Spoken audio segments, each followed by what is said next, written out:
تیل استعمال فرما۔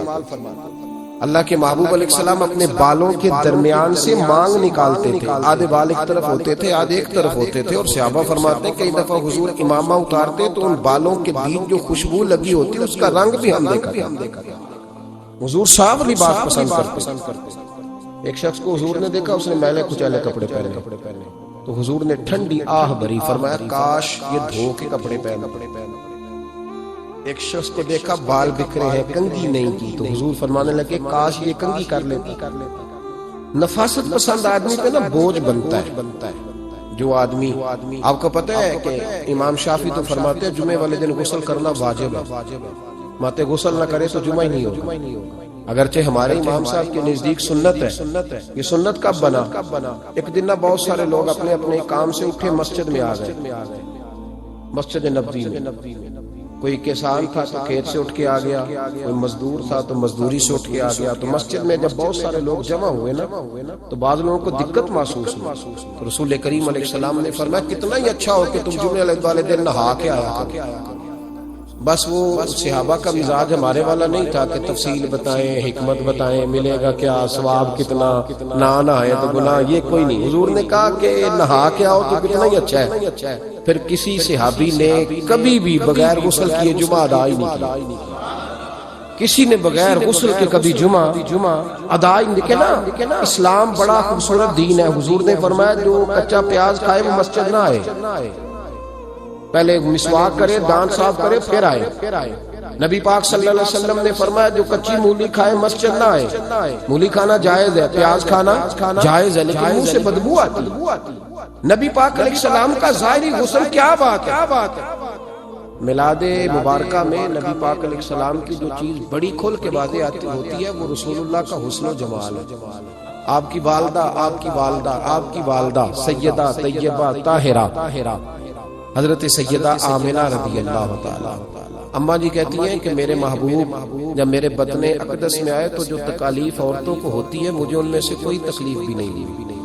اور اماں جی کہتی ہیں مجھے کبھی کوئی ثقل کوئی بوجھ محسوس نہیں ہوا، اور فرماتی ہیں کہ جو ولادت کے وقت لوگوں کو عورتوں کو تکلیف ہوتی ہے مجھے وہ بھی نہیں ہوئی، اور فرماتی ہیں کہ نبی کریم علیہ السلام پیدا ہوئے تو ہمیں حضور علیہ السلام کی ناف کو کاٹنا نہیں پڑا، ناف بریدہ پیدا ہوئی، ختنہ شدہ پیدا ہوئے۔ آپ کو پتہ ہے عورتیں غسل دیتی ہیں بچے کو پیدا ہونے کے بعد، لیکن میرے محبوب نے سجدہ ہی کر لیا پیدا ہوتے ہی، امتی امتی کہتے ہوئے پیدا ہوئے۔ حق نے فرمایا کہ بخشا الصلاۃ والسلام، اور پہلے سجدے پر روز ازل سے درود۔ میرے امام فاضل بریلوی کا جو انداز تکلم ہے نا اس کی بھی حد ہی کوئی حد ہی نہیں، کہاں تک ان کی محبت جاتی، کہنے لگے پہلے سجدے پہ روزے ازل سے درود، یادگاری یہ امت پہ لاکھوں سلام، یادگاری یہ امت پہ لاکھوں سلام۔ بتائیے بغیر وضو کے بغیر غسل کے سجدہ ہو جاتا ہے؟ تو حضور نے سجدہ کر کے بتایا کہ اللہ نے مجھے پاک صاف پیدا کیا۔ نبی پاک صلی اللہ علیہ وسلم کی والدہ نے جب یہ باتیں ارشاد فرمائیں تو لوگوں نے پوچھا ان سے کہ اماں جی پھر آپ ایک جملے میں بتائیں کہ ماجرا سارا کیا تھا، آخر ایک ولادت تو ہوئی نا،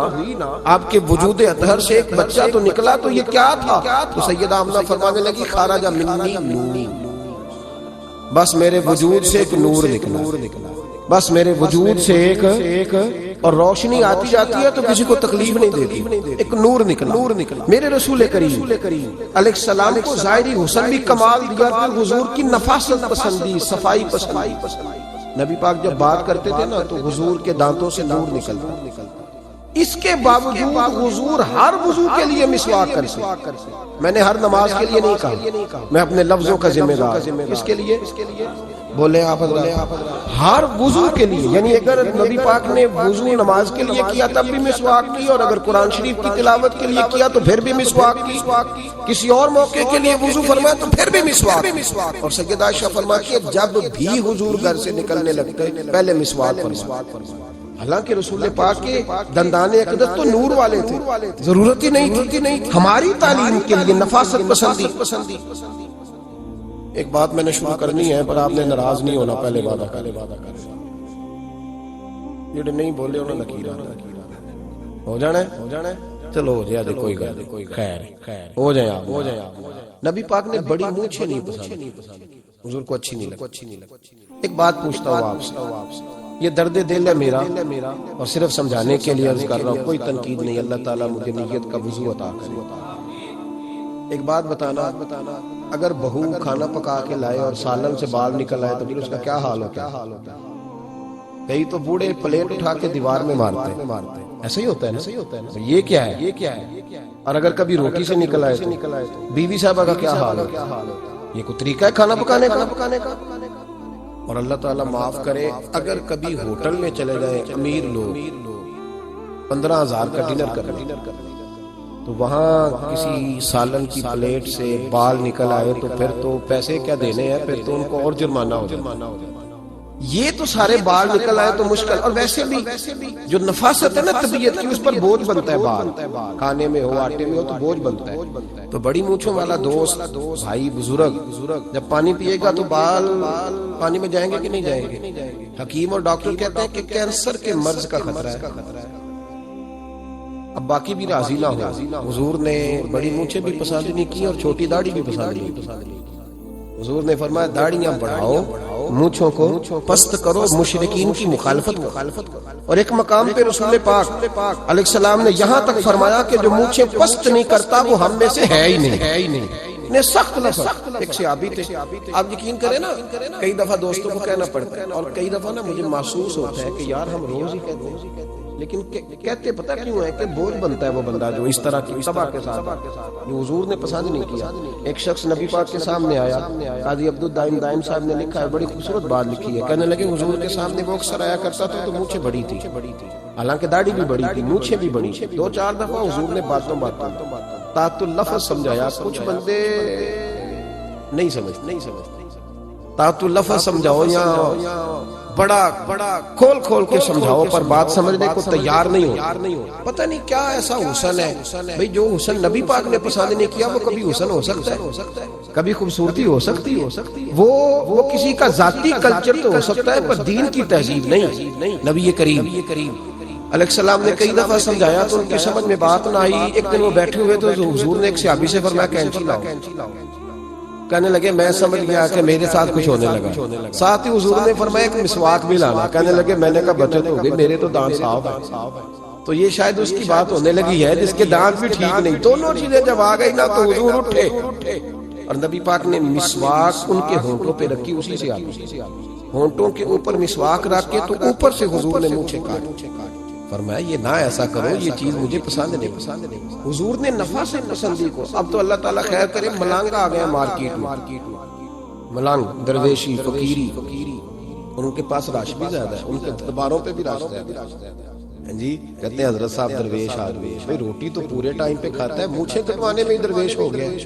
نہ بال کٹواتا ہے نہ مونچھیں کٹواتا ہے یہ گرو نانک کی تعلیمات ہے یہ نبی پاک کی تعلیم نہیں وجود کا کوئی بال نہ کٹوانا یہ سکھوں کا طریقہ ہے مسلمانوں کا یہ انداز یہ کدھر کی فقیری ہے دین کوئی غلاظتوں والا معاذ اللہ کہ بابا کپڑے نہیں بدلتا بابا غسل نہیں کرتا بابا بال نہیں کٹواتا بابا ہے پاگل ہے قطعی طور پر کوئی فقیری نہیں فقیری صرف وہ ہے جو میرے نبی نے کیا صلی اللہ تعالی اس منبر پر بیٹھنا فقیری ہے کیونکہ حضور ہر جمعے بیٹھا کرتے مصلی پہ نماز پڑھانا فقیری ہے کیونکہ حضور ہر جمعے ہر پانچوں نمازوں کی حضور امامت فرماتے دین کی تبلیغ کرنا فقیری ہے جو میرے نبی پاک کیا کرتے خلاف پیغمبر کثیرا وہ فقیری نہیں وہ تماش بھی نہیں لوٹنے کا طریقہ ہے اس کے علاوہ کوئی سٹائل نہیں فقیری صرف وہ ہے جو رستہ میرے رسول پاک نے ہمیں عطا فرمایا اس سے ہٹ کر کوئی فقر نہیں میری بات کی سمجھ آ گئی آپ حضرات نبی پاک علیہ الصلوۃ والسلام صاف لباس اچھے کپڑے اجلا انداز اچھا جو بات جہاں میں لے کے جانا چاہ رہا ہوں اس کو سمجھیں ایک آدمی ظاہری طور پر بڑا خوبصورت ہو پر کپڑے میلے کچیلے پہنے وہ بھی بندہ اچھا نہیں لگتا ظاہری بھی حسن ہو کپڑے بھی اس کے صاف ہو لیکن بولے سخت باتیں ترش کرے تلخ جملے بولے تو اس کی بھی ساری پرسنالٹی ڈیمیج ہو جاتی ختم بڑا اچھا آدمی تھا بڑا نورانی چہرہ تھا بڑی خوبصورتی تھی بڑا صاف ستھرا تھا بڑا پاکیزہ تھا کپڑے بھی بڑے خوشبو والے پہنے ہوئے تھے بڑے صاف ستھرے لباس میں ملبوس تھا لیکن جب اس نے بات شروع کی اور بزرگ تھا سفید داڑھی تھی معاذ اللہ تعالیٰ کسی بچے کو گالی دے دی اچھا لگتا ہے مجھے بتائیں اس کے پاس بیٹھنے کو دل چاہتا ہے؟ اس کی ساری پرسنالٹی جو ہوتی ہے وہ خراب ہو جاتی ہے، شخصیت کا جو ایک بھرم ہوتا ہے وہ ٹوٹ جاتا ہے۔ ایک روایت میری نظر سے گزری اور کیا ہی انداز ہے امام زرقانی نے لکھی۔ ایک صحابی ہیں حضرت ابو قرصافہ رضی اللہ تعالی، حضرت ابو قرصافہ رضی اللہ تعالیٰ عنہ فرماتے ہیں میں چھوٹا تھا، میری اماں اور میری خالہ مجھے ساتھ لے گئی۔ میں نے کہا کہاں جانا ہے؟ کہنے لگے آؤ نبی پاک کا کلمہ پڑھنے جانا۔ پڑھیے درود شریف صلی اللہ سارے پڑھیے، پھر پڑھیے ایک دفعہ صلی اللہ تعالی علیہ۔ حضور کا ذکر ہو تو فوراً درود پڑھنا چاہیے۔ نبی کریم علیہ السلام کی بارگاہ میں نا میری خالہ اور میری اماں دونوں مجھے ساتھ لے گئی کلمہ پڑھنے۔ کہتے ہیں جب ہم حضور کی بارگاہ میں پہنچے، کلمہ پڑھا، واپس آئے تو میری اماں اور میری خالہ آپس میں بات کرنے لگی۔ میری خالہ کہنے لگی تو نے دیکھا ہے ان کا بولنا کتنا مزیدار ہے؟ میری خالہ کہنے لگی تو نے تو وہ دیکھا لیکن وہ جو غلام آیا تھا اس کے ساتھ ان کا رویہ کتنا پیارا تھا۔ تو نے دیکھا جب وہ کھانا کھا رہے تھے تو پہلا خیال انہوں نے ہمارا کیا، بار بار وہ ان کا ذکر کرتی، کہتے آپس میں حضور کی شانیں بیان کرتی، میری اماں بھی میری خالہ بھی۔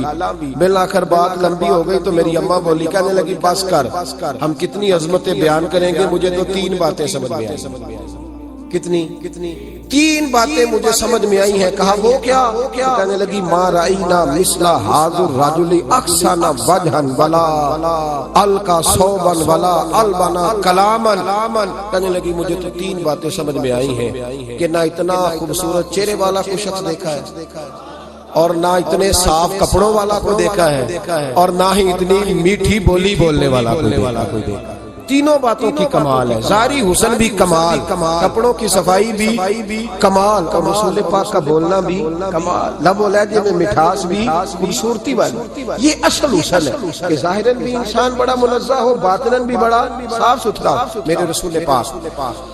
علیہ السلام کا طریقہ مبارکہ پتہ کیا تھا؟ حضور صلی اللہ تعالی علیہ وآلہ وسلم جب مسجد میں نماز پڑھ لیتے تو حضرت جعفر رضی اللہ تعالیٰ عنہ فرماتے، بخاری کی حدیث ہے، فرماتے ہیں میں مدینہ شریف میں آیا تو حضور نماز پڑھ لیتے تو صحابہ نبی پاک کے پاس آتے اور حضور کا دست مبارک پکڑ کے پہلے چومتے پھر چہروں پہ ملتے، پہلے چومتے پھر چہروں پر۔ نبی پاک کے صحابہ حضور کے قدم بھی چوما کرتے، قدموں میں جھکا کرتے تھے۔ یہ تو بھائی اس وقت پتہ چلتا جب کسی سے پیار ہو جائے، جب کسی بندے سے،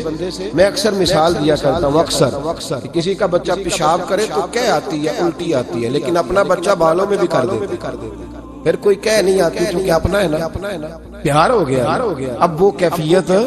جب کسی سے محبت ہو جاتی ہے نا تو کچھ چیزیں صرف سمجھنے کی نہیں، کچھ چیزیں ایسی ہوتی ہیں جو محسوس کرنے والی ہوتی ہیں۔ اس نے کہا تھا عشق ایک بھوگ ہے، میں نے کہا تجھے عشق ہو خدا کرے، پھر کوئی تجھے اس سے جدا کرے، تو اسے تسبیحوں پہ پڑھا کرے، تو اسی کا نام جپا کرے، تو گلی گلی پھرا کرے، پھر میں کہوں کہ عشق ایک ڈھونگ ہے اور تو نہیں کہا، پھر میں کہوں کہ عشق ایک ڈھونگ ہے اور تو اس نے کہا تھا عشق ایک ڈھونگ ہے، تو میں نے کہا تجھے عشق ہو خدا کرے۔ بھائی یاد رکھو جب انسان کو محبت ہوتی ہے تو پھر اس کے انداز بدل جاتے ہیں، اس کے طور طریقے تبدیل ہو جاتے ہیں۔ وہ میں اکثر ایک بات کہا کرتا ہوں، میں کہتا ہوں بچہ باہر سے برگر کھا کے آ جاتا رات، اماں کہتی بیٹے روٹی کھا لو، کہنا تو سنگو بھی پکائی میں نہیں کھائی، حالانکہ برگر کھا آیا ہے، دور سے کھا ہے، تو اماں اس کو کہتی ہے پھر میں سویاں نہ بنا دوں تھوڑی سی اپنے بیٹے، فٹافٹ چاول نہ تجھے ابال دوں، ساتھ میں باریک دال بنا دیتی، کہتا نہیں میری مرضی کا پکاتے ہی نہیں، میں نے نہیں کھایا۔ ایسے اب ابا جو ہے نا، ابا وہ اماں کو سمجھا رہا، کہتا چھڑ پر آپ بھوک لگے گی تو آپ ہی کھا لے گا، تھوڑا ایڈی ٹینشن ہے، ایمی پہ تینوں سپاندہ۔ اماں کیا کہتی ہے؟ کہتی نہیں مجھے نیند نہیں آئی، کھائے گا تو سکون آئے گا۔ اب اس کو آپ لاکھوں دلیلیں دیں، سیانا بیانا ہے، بچہ نہیں ہے، 22 سال کا ہے، 24 سال کا، چھوڑ تو کیا کر رہی ہے؟ لیکن اماں کو کوئی سمجھا سکتا؟ کیوں نہیں سمجھا سکتا کہ اسے اپنے بیٹے سے پیار بڑھا؟ وہ کیا کرے، وہ مجبور ہے، اس کے دل کیفیت اس طرح کی ہے کہ کوئی دنیا کی طاقت اسے سمجھا سکتی، سوال ہی نہیں پیدا ہوتا کوئی اسے سمجھا سکے، یہ ممکن کیسے ہو، کیسے سکتا ہے؟ یہ محبت ہے۔ میرے رسول پاک علیہ السلام کے صحابی حضرت جعفر فرماتے ہیں میں حضور کی بارگاہ میں آیا تو صحابہ کیا کرتے، نبی پاک کا دست مبارک پکڑتے، پہلے چومتے پھر چہرے پہ ملتے، بخاری ہے، فرماتے ہیں میں نے کہا یہ کیا کر رہے ہیں؟ پھر اچانک میرا بھی دل کیا ذرا کر کے تو دیکھو، کچھ چیزیں چکھنے پہ پتہ لگتا ہے کتنی مزیدار ہے. کہتے ہیں میں بھی قریب گیا حضور کے دست مبارک میں نے ہاتھ ڈالا. فرماتے ہاتھ پکڑا ہی تھا کہ نبی پاک کا ہاتھ برف سے بھی زیادہ ٹھنڈا. فرماتے ہیں پھر میں نے پکڑ کے چہرے پہ ملا تو کستوری سے زیادہ خوشبو آ رہی تھی دست مبارک.